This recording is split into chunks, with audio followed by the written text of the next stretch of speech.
Convicted killer Joseph Duncan will plead guilty tomorrow. In a federal courtroom in Boise, Duncan will admit to kidnapping Dylan and Shasta Groene and murdering Dylan in the Montana wilderness. KXLY4's John Langeler is live in the newsroom with a preview of tomorrow's proceedings.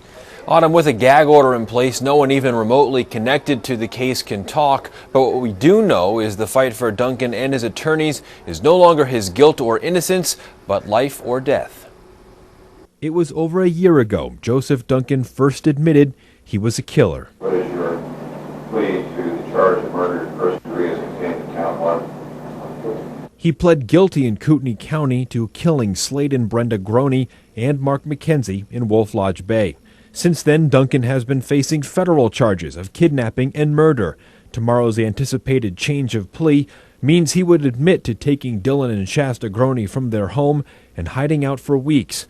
Duncan is alleged to have killed Dylan Groene deep in the woods near St. Regis, Montana.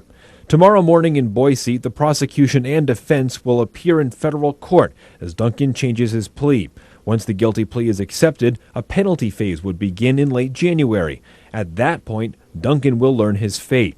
His attorney, Judy Clark, will fight to save her client's life. In the past, she has worked out plea deals to keep high-profile clients from the death penalty. For some reason, a federal death jury does not impose a death penalty, then he will be immediately returned to Kootenai County. Since all sides are under a gag order, it's not known why Duncan is changing his plea now. There was talk last year something may be negotiated so investigators could get their hands on secret computer codes that may lead to other criminal charges. Duncan still faces murder charges in the death of a 10-year-old boy in California. Tomorrow's hearing starts at 9:30 a.m. KXLY4 will have complete coverage and live reports from Boise. Live in the newsroom, John Langeler, KXLY4.